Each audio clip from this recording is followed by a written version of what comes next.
날씨가 많이 누그러졌습니다. 더운 여름 날씨 그동안에 어떻게 잘 지내셨습니까? 어젯밤에는 제가 워낙 더위를 많이 타는 사람인데 선선한 바람이 불어와서 시원하게 잠을 잘 수가 있었습니다. 아마 여러분 모두도 건강하게 잠 잘 주무시고 이 시간 나오시지 않았을까 생각이 드는데, 이제 쾌청한 날씨 가운데에서 오곡백과가 무르익는 그러한 가을에 우리의 신앙에도 열매를 맺을 준비들을 했으면 좋겠습니다. 야고보서가 12번째 강의가 되고 있는데 전체 주제가 온전하라입니다. 오늘은 돈에 대한 이야기를 좀 하려고 하는데요. 돈에 대해서 우리가 온전할 수만 있다면 웬만한 것은 다 극복한 것이 아닐까 생각이 들 정도로 이 돈이 참 우리로 하여금 온전치 못하게 묶어두는 올무가 되기가 쉽습니다. 오늘은 그 돈에 대해서 성경이 과연 무엇을 말하고 있는지를 같이 한번 생각을 해보는 시간을 갖겠습니다. 오늘 본문의 말씀은 들으라 부한자들아 이렇게 시작을 합니다. 부자들이 들어야 하는 것입니다. 그러면 이제 나가셔야 될 분 많이 계십니까? 저 빼고는 다 나가셔도 되겠습니다만, 부자들에게 경고하고 있는 이 말씀, 그것도 신앙 공동체 안에 있는 부자들이 아니고 내용상으로 살펴볼 때에 신앙 공동체 밖에 있는, 즉 예수 그리스도를 구주로 고백하지 않고 있는 세상 사람들의 부자들에 대하여 경고하고 있는 말씀으로 보입니다. 그렇다고 한다면 이 야고보 장로가 왜 신앙 공동체 안에 있지도 아니한 사람들을 향하여 말씀을 전할까요? 그가 말씀을 외칠 때에 혹시라도 불신자들이 그 말을 읽거나 그 편지를 읽거나 또는 들을 수 있는 기회가 있을지 모른다는 예상을 하고 이런 말씀을 한 것일까요? 그렇지는 않습니다. 이것은 이 편지가 신앙 공동체 안에 있는 사람들에게 주어진 것이기 때문에 또 다른 목적이 있는데, 그것은 그 신앙 공동체 안에 있는 신앙을 지키는 그 한 가지 이유 때문에 가난하게 사는 것을 무릅쓰고 흩어져 살고 있는 그리스도인들에게 참된 가난한 자의 의인됨의 삶이 어떠한 것인가를 그들에게 말해주면서 힘과 용기를 북돋아 주기 위하여 이 말씀을 하고 있는 것입니다.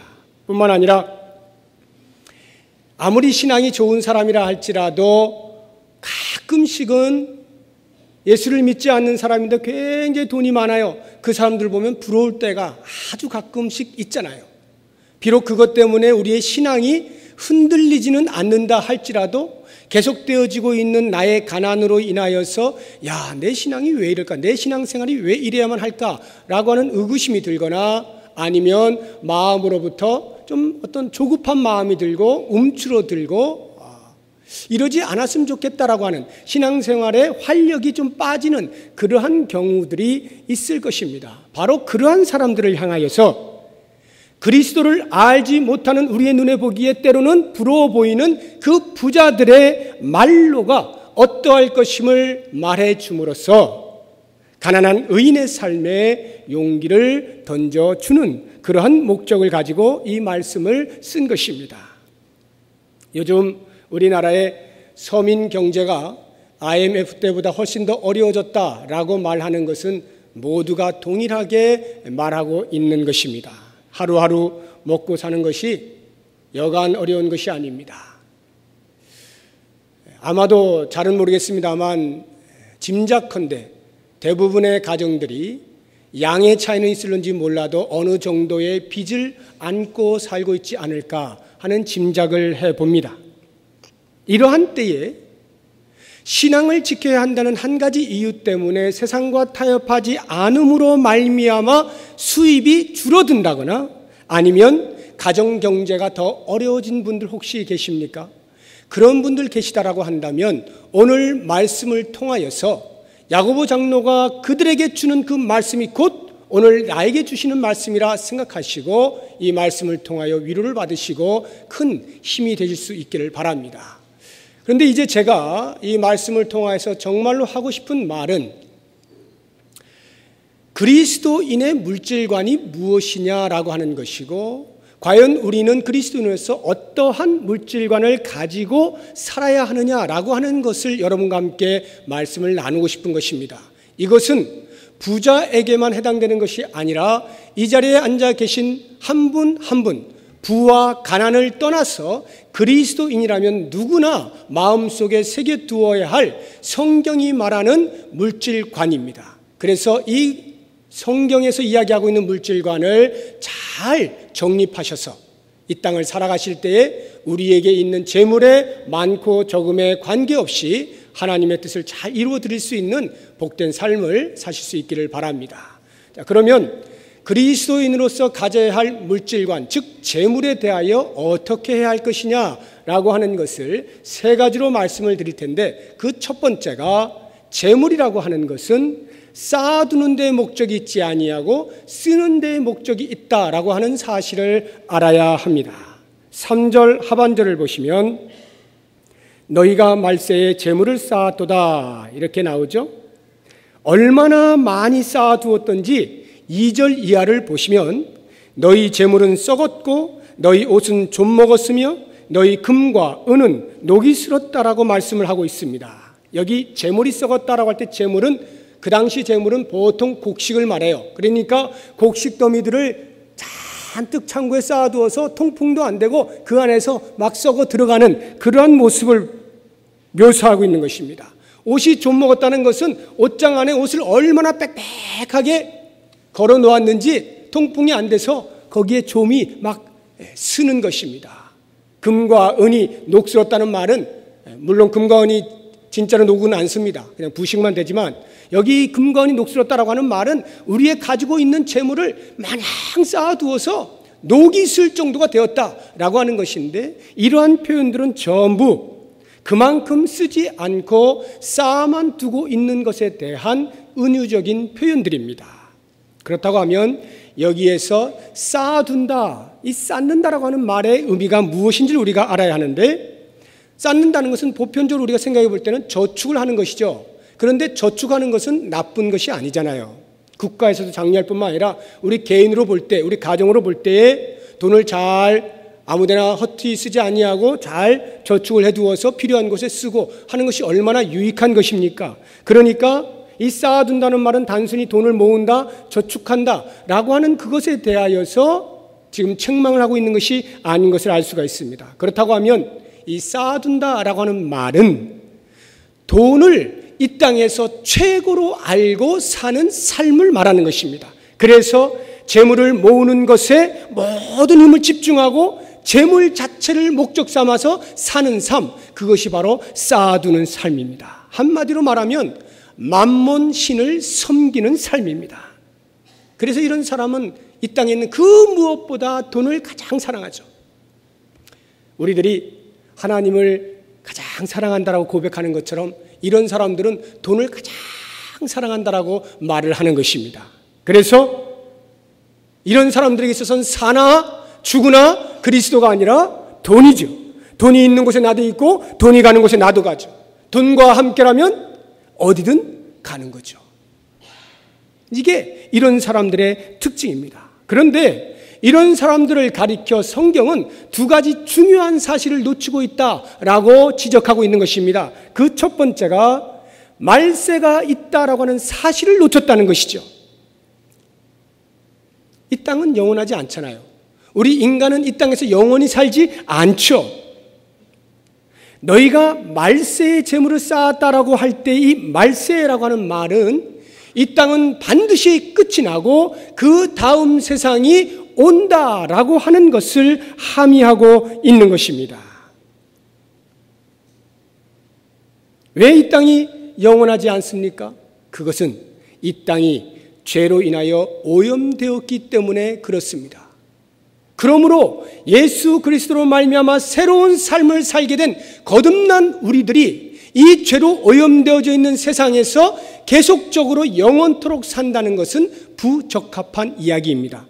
바로 그러한 이유 때문에 하나님께서는 더 이상 죄가 없고 더 이상 죄를 지을 수 없는 완벽한 다음 세상, 영원한 세상을 만들어 놓고 준비하고 계시는 것입니다.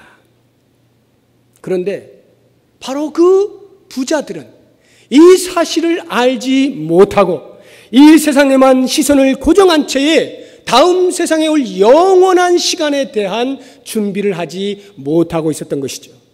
두 번째로 이들이 놓친 것은 말세에는 재물을 쌓는 것이 아니다라고 하는 사실을 놓치고 있었습니다.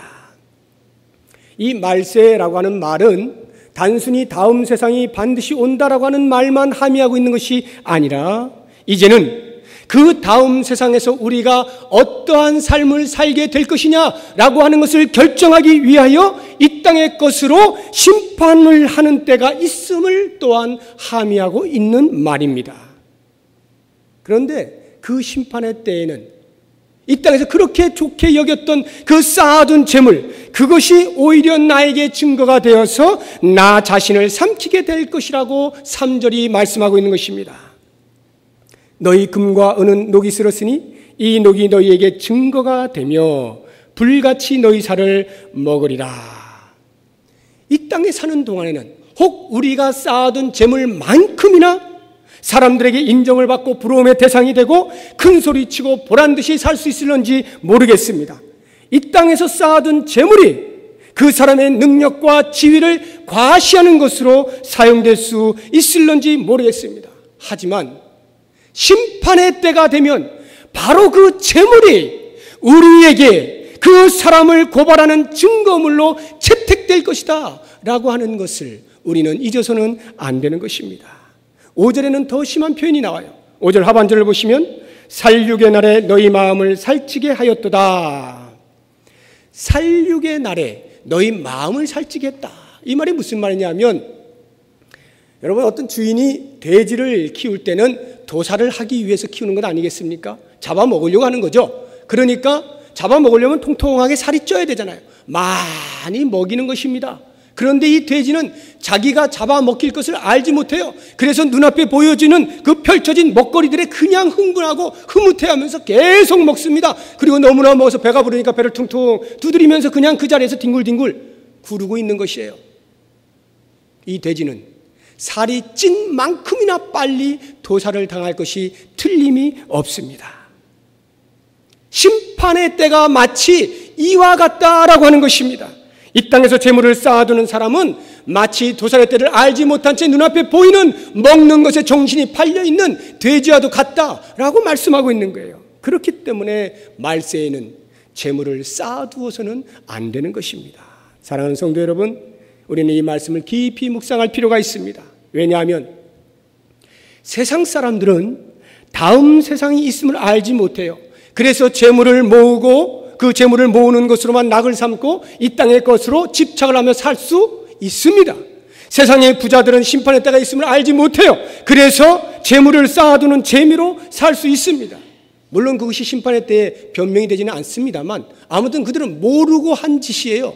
그런데 우리는 이미 예수 그리스도가 다시 오실 것을 분명히 압니다. 다음 세상이 있을 것도 압니다. 다음 세상으로 가기 위하여는 반드시 심판의 때를 거쳐야 하는 것도 압니다. 뿐만 아니라 그 심판의 때에는 하나님께서 우리에게 맡기신 재물을 가지고 그 재물로 어떻게 사용하였느냐라고 하는 것을 하나님 앞에 낱낱이 고해야 하는 시간이 있을 것임도 우리는 분명히 알고 있습니다. 그렇다고 할 때에 우리는 그 사람들보다 훨씬 더 신중하게 우리에게 있는 재물을 어떻게 사용할지에 대한 고민을 할 필요가 있는 것입니다. 과연 우리는 어떻게 살아야 합니까? 과연 우리는 어떠한 물질관을 가지고 있어야 합니까? 가장 쉬운 말은 돈이 최고라고 하는 생각을 버리는 것입니다. 돈만 있으면 나의 모든 근심과 걱정과 모든 불행이 다 사라질 것이다 착각하는 것을 깨달아야 하는 것입니다. 돈이 없이는 아무것도 못하는 세상이 되었다. 모든 사람들이 이렇게 말을 한다 할지라도 예수를 믿는 우리들은 그래서 앉으나 서나 돈 생각만 해서는 안 되는 것입니다. 돈 때문에 울고 웃고, 돈을 못 벌면 돈이 없어서 울고, 돈을 벌면 좀 있다고 해서 웃고 하는 그러한 사람은 이미 그 돈의 노예가 되어버린 사람입니다. 사도 바울은 돈을 사랑함이 일만하게 뿌리라 말씀하고 있고 예수님께서도 그래서 하나님과 재물을 동시에 섬길 수 없다라고 못 박아 말씀하고 있는 것입니다. 사랑하는 성도 여러분, 성경적 물질관에 있어서 돈이란 우리의 목적이 아니요 수단이 되는 것임을 분명히 기억하셔야 합니다. 그리고 오직 우리는 돈을 섬기는 것이 아니요 돈을 사랑하는 것이 아니요 오직 여호와 한 분만을 섬기고 여호와 한 분만을 사랑하고, 혹시 하나님께서 우리에게 맡겨주신 재물이 있다면 그 재물을 가지고 과연 하나님이 어떠한 일을 하실 때 가장 기뻐하실까?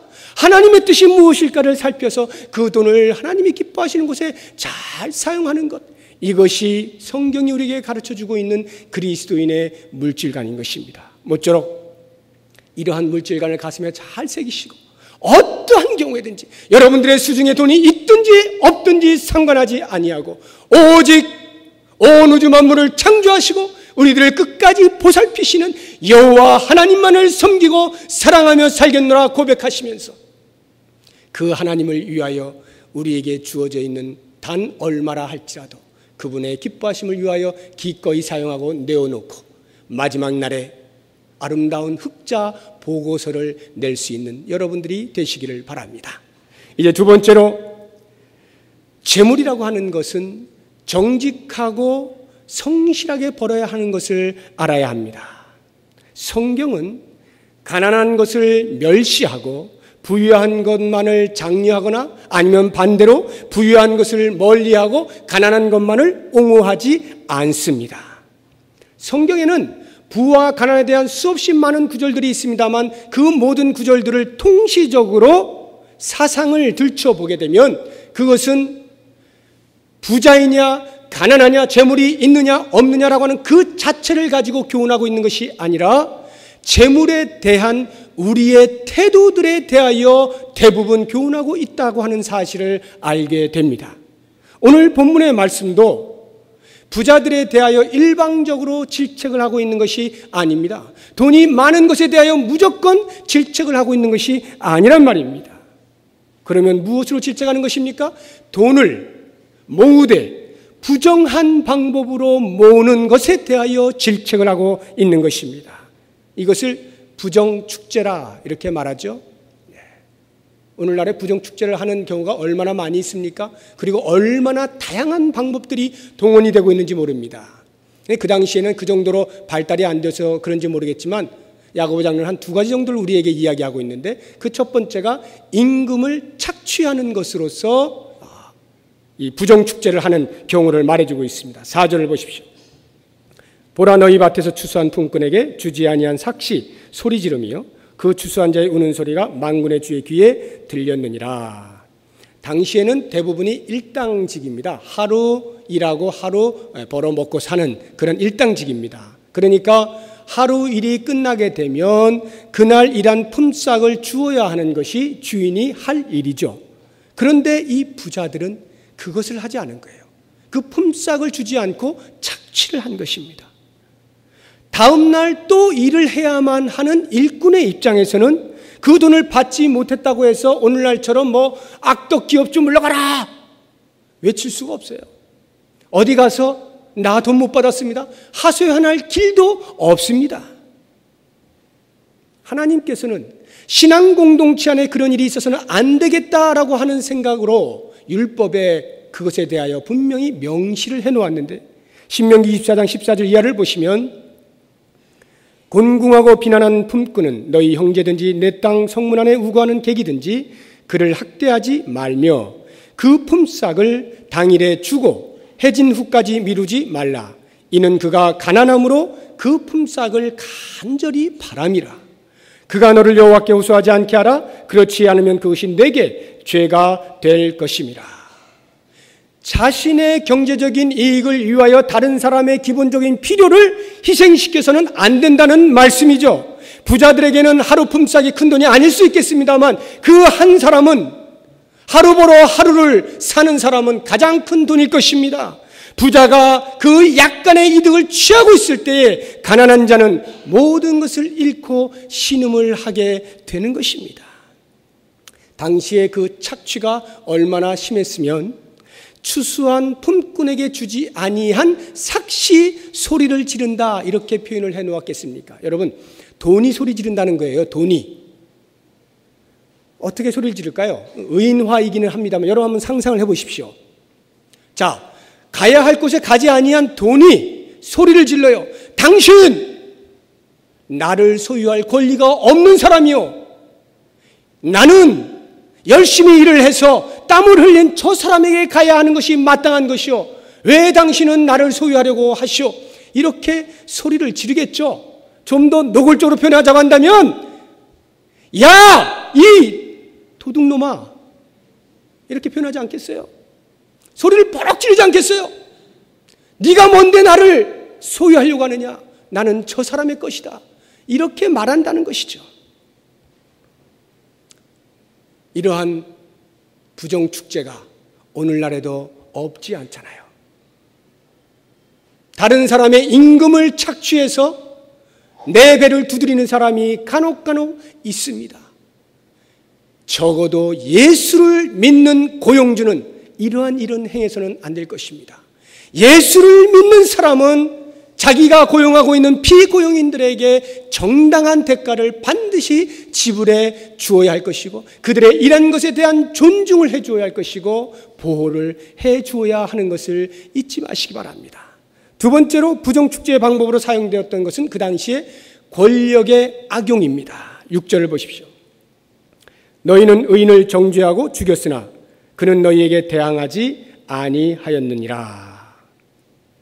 의인이 누구냐 하면 신앙을 지키는 것 때문에 가난을 택한, 신앙 때문에 가난해도 그냥 그것을 꿋꿋이 참고 견디는 그 사람들을 총칭하여 의인이라 이렇게 말하는데, 그 의인을 정죄하고 죽였다라고 하는 말은 당시 고용주가, 그 악덕 기업주가, 악덕 부자가, 이 돈 있는 자가 권력과 공탁을 해서 이 가난한 의인의 그나마 있는 재산마저 가로챈다, 이런 말입니다. 너는 이러이러해서 잘못되었어 해서 그 재산을 가로챈다는 거예요. 가로채다가 혹시 뭔가 일이 잘못되면 그 사람을 죽음의 자리에까지 과감하게 몰아넣는다라고 하는 것입니다. 그것이 바로 의인을 정죄하고 죽였다라고 하는 말이에요. 요즘 말로 하면 유전무죄고 무전이면 유죄다라고 하는 것과 같은 것입니다. 돈이 있으면 죄가 없는 것이 되고, 돈이 없으면 죄가 없어도 있는 것이 되는 그러한 세상이 그때에도 있었단 말입니다. 돈 있는 자가 재판관과 뇌물관계를 협약을 해서 그 없는 자들의 그나마 있는 재산까지 다 착복을 했다는 말이죠.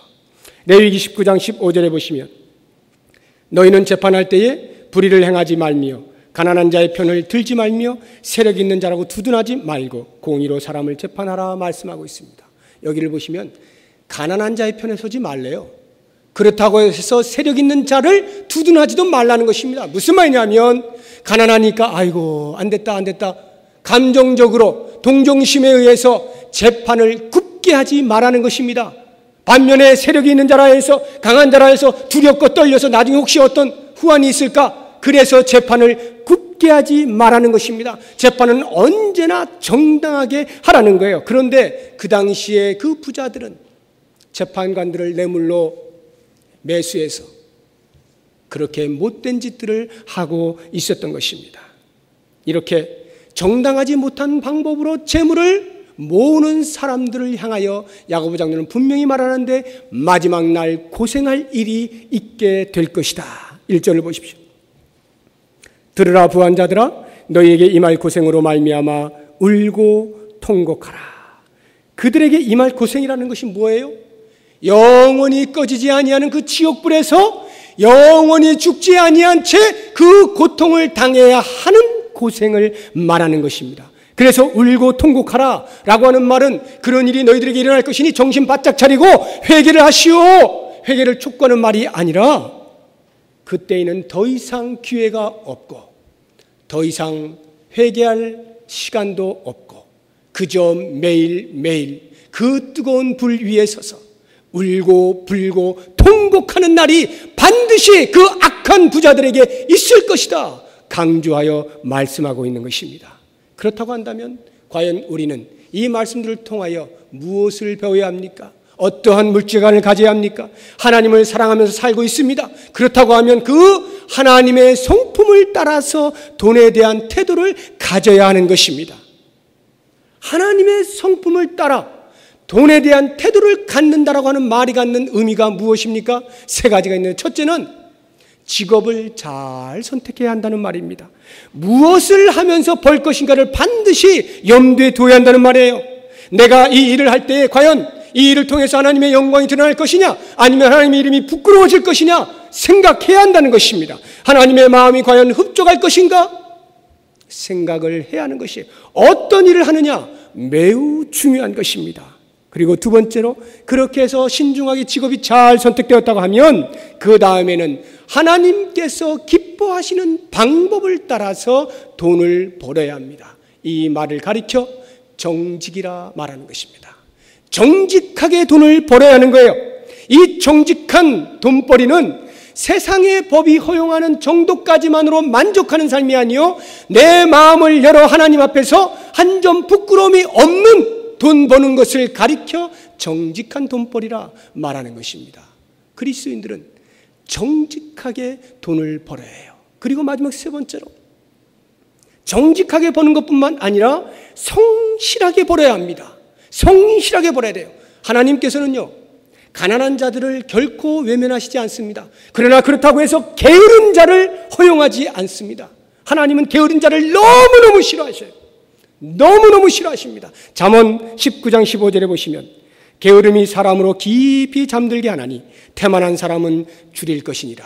무슨 말입니까? 게을러서 배를 쫄쫄 굶고 있으면 그것은 당연하다, 마땅하다, 변명할 길이 없다라고 하는 것입니다.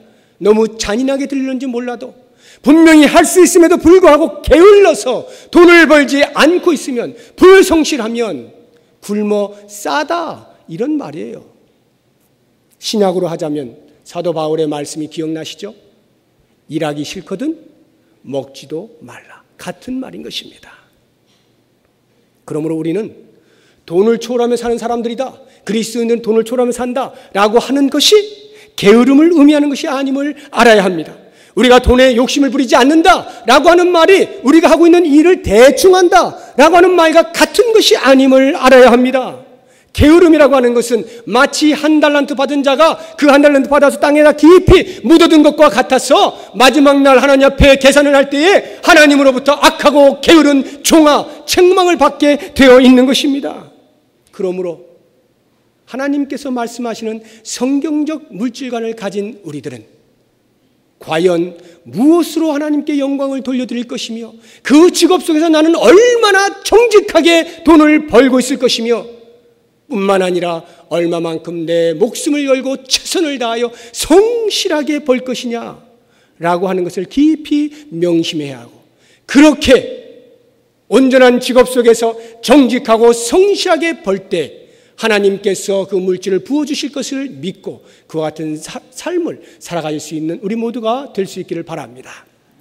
마지막 세 번째로, 재물은 나누어 쓰는 것임을 알아야 합니다. 나누어 쓰는 것입니다. 세상에는 좋은 부자들이 참 많이 있습니다. 우리들이 알게 모르게 좋은 부자들이 많이 있는데, 제가 이번 8월에, 아직 8월이 다 가지도 않았는데 신문을 제가 쭉 보면서 8월에 제가 발견한 기사만 해도 3건의 아주 훌륭한 선행하는, 기부하는 사람들을 보게 되었는데, 한 분은 이미 고인이 되신 분입니다. 이강오 씨라고 하는 조선대 간호학과 교수였는데 암투병을 하다가 결국은 돌아가셨습니다. 살아계실 때 그가 자기에게 있는 재산을 유언을 남겼습니다. 그리 많지는 않아요. 이것저것 이렇게 합쳐보니까 한 5억 정도가 되는데, 그 5억을 여기에다가 2억, 여기에다가 2억, 여기에다가 1억 이렇게 나누어 주시오, 가족들에게 유언을 해놓고 갔어요. 그러니까 가족들이 어떻게 해요? 할 수 없잖아요. 유언인데. 그것을 그래도 참 그 가족들이 훌륭한 것 같아요. 그걸 그대로 유언한 대로 꼬박꼬박 거기다 다 환원을 시켜놓은 것을 제가 기사를 읽어보았습니다. 정석규 씨라고 하는 분이 계시는데 신양문화재단 이사장입니다. 이분도 암으로 굉장히 오랫동안 투병생활 하시는 분이에요. 거의 뭐 지금 돌아가시기 일부 직전의 분인데, 이분이 서울대에다가 지나간 10여 년 동안에 약 100억여 원을 이미 기부를 하였습니다. 아주 선한 일을 많이 한 분인데, 이번에 며칠 전에 보니까 다시 서울대에 30억을 기부를 했습니다. 자기 모교이기도 합니다만 서울대 출신 가운데 부자가 얼마나 많이 있겠어요. 기부하는 것으로는 이분이 가장 많이 기부를 한 사람인데, 이렇게 자기 모교에다가 기꺼이 자기 모은 모든 재산들을 내놓는 사람도 있어요. 더 놀라운 것은 불과 며칠 전에 우리나라에서 한의학으로는 1호 박사님이 계시는데, 유근태라고 하는, 유근철 씨라고 하는 분인데, 이 유근철 박사께서 80이 넘으셨어요. 이분은 정말 돌아가실 때가 다 되신 분인데, 이분이 자기가 모으고 있는 돈 578억 원을 카이스트에다가 기부를 했습니다. 우리나라에도 이제 과학자 가운데에 좀 노벨상 타는 사람이 있으면 좋겠다 해서 연구기금으로 578억 원을 내놓았어요. 그게 얼마입니까? 1,000원짜리로 하면 셀 수가 없죠. 저는 뭐 이게 별로 감이 없어요. 그냥 억억 할 뿐인데 578억 원을 기부금으로 내어놓았다. 얼마나 훌륭한 좋은 부자가 많습니까? 그런데 어디 이게 이것뿐입니까? 이것은 제가 8월에 본 것뿐이고, 지금까지 우리가 들어온 것들 가운데 얼마나 좋은 일들을 많이 한 사람들이 얼마나 많습니까? 새우젓 팔아가지고, 붕어빵 구워서 팔아가지고, 또는 폐지 그거 모아다가 팔아가지고, 구두 닦기 하면서 버는 돈 가지고, 그런 돈으로 사회에 좋은 일들을 하는 사람들이 얼마나 많이 있는지 몰라요. 매년 크리스마스 때가 되면 구세군 자선남비 나오잖아요. 그러면 매스컴에 꼭 나오죠. 익명의 거액 기부자가 몇 분 있었다. 이름을 밝히지 않고 그냥 그 자선남비 통안에다 집어넣는 것입니다. 이런 일들이 적지 않게 많이 있습니다. 그런데 오늘 본문에 나오고 있는 부자들은 과연 어떻습니까? 5절에 보니까 자신들의 만족을 위해서만 돈을 쓰고 있는 모습이 보입니다. 너희가 땅에서 사치하고 방종했다.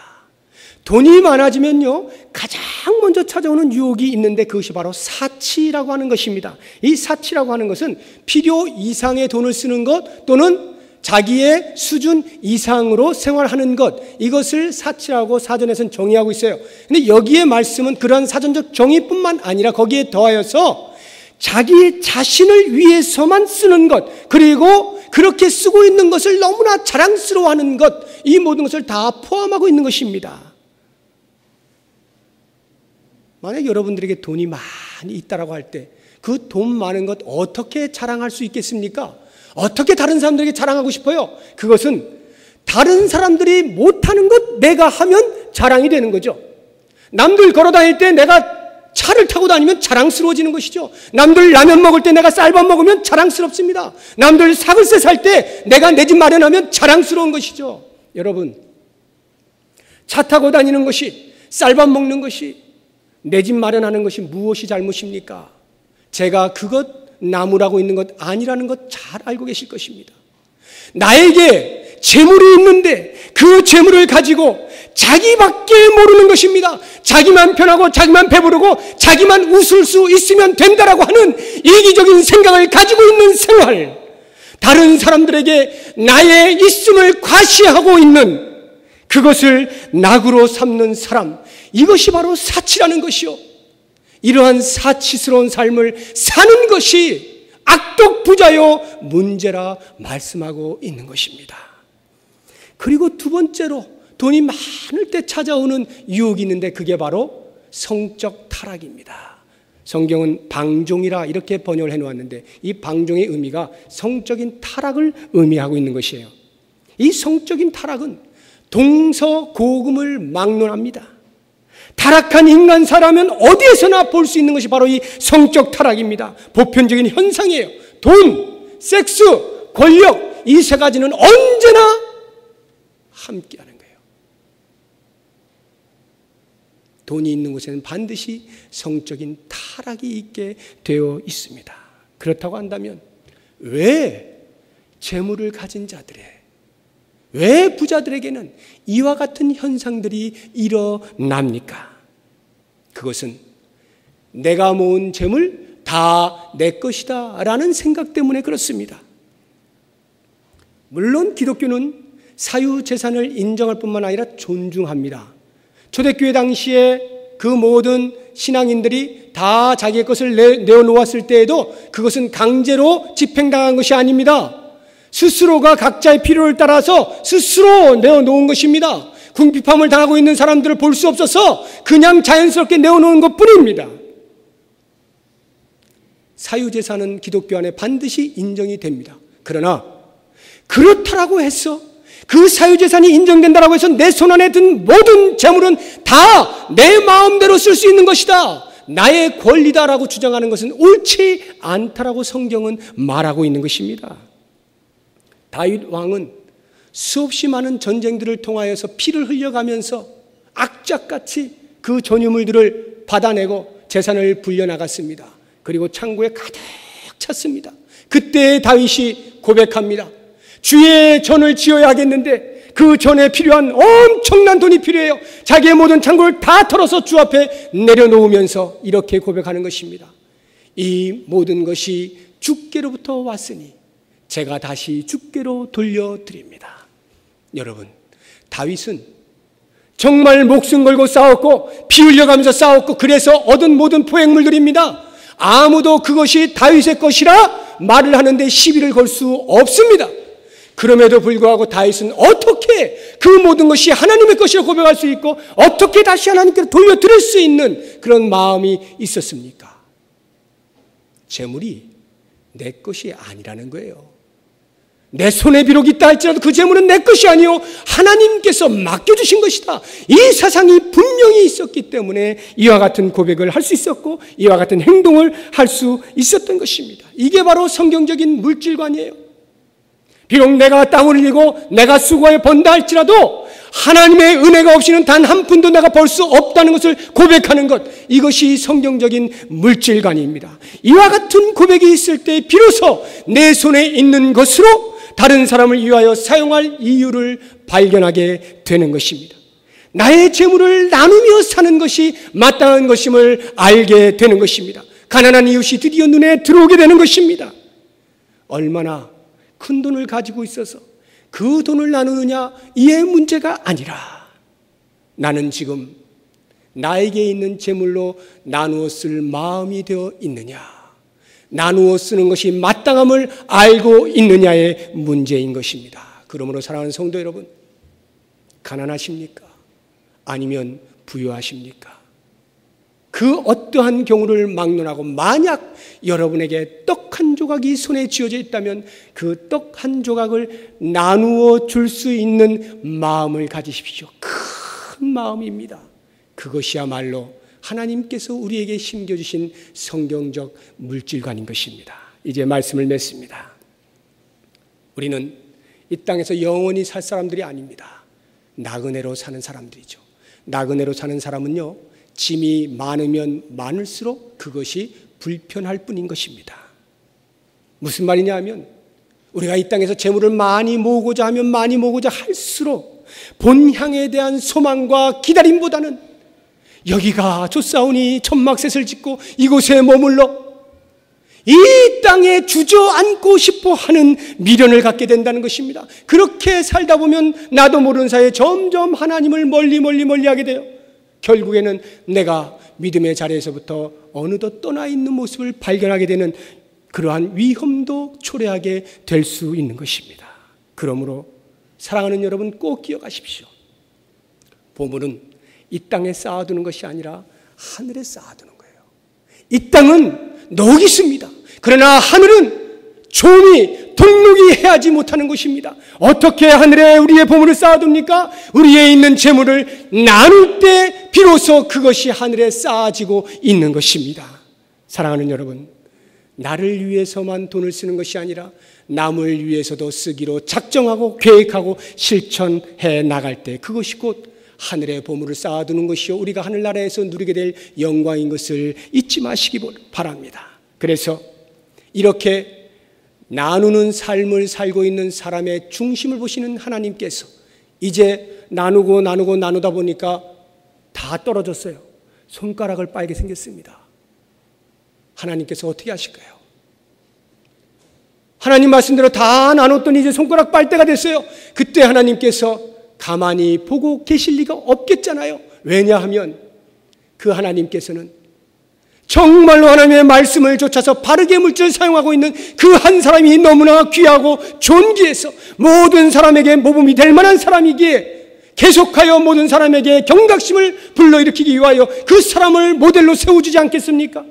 그가 손가락을 빨 때쯤 되면은 하나님께서 다시금 하늘의 창문을 여시고 그의 마음의 그릇에 찰 때까지 가득 부어 넣어주시지 않겠습니까? 그런데 여러분, 만약 내 배를 두들기면서 계속하여 내 재산을 모으고 있는 사람은 빈자리가 없으니까 하나님께서 베풀어 주실 은혜를 받을 자리가 없어요. 나눌 때 하나님의 은혜가 충만히 임하는 것입니다. 기억하십시오. 마태복음 6장 33절입니다. 그런즉 너희는 먼저 그의 나라와 그의 의를 구하라. 그리하면 이 모든 것을 너희에게 더하시리라. 너희는 먼저 그의 나라와 그의 의를 구하라. 내 재물을 나누는 것으로 그의 나라와 의를 구하고 있으면 하나님께서는 모든 것, 우리의 먹을 것, 마실 것, 쓸 것, 입을 것, 잠잘 것 다 때를 따라 필요한 대로 주시겠다 말씀하시는 것입니다. 이 말씀을 굳게 부여잡으시고 내가 가난할 때이든지 부할 때이든지 어떠한 경우를 막론하고 하나님께서 우리에게 맡겨주신 재물 가지고 하나님의 영광을 위하여 사용할 뿐만 아니라 그것으로 우리의 이웃을 함께 나누어 더불어 사는 삶을 누리시고 마침내는 하나님 앞에 영광스러운 영광의 면류관, 자랑스러운 면류관, 생명의 면류관, 의의 면류관, 썩지 아니하는 면류관들을 저 하늘나라에서 듬뿍 받으실 수 있는 우리 모두가 되시기를 주의 이름으로 축원합니다. 기도하겠습니다. 하나님, 우리에게 있는 것, 우리 것이 아니요 하나님께서 맡기신 것임을 알고 겸손히 우리의 이웃을 돌아보아 있는 것 가지고 나누며 살겠습니다. 힘을 더하여 주시옵소서. 예수 그리스도의 이름으로 기도드립니다.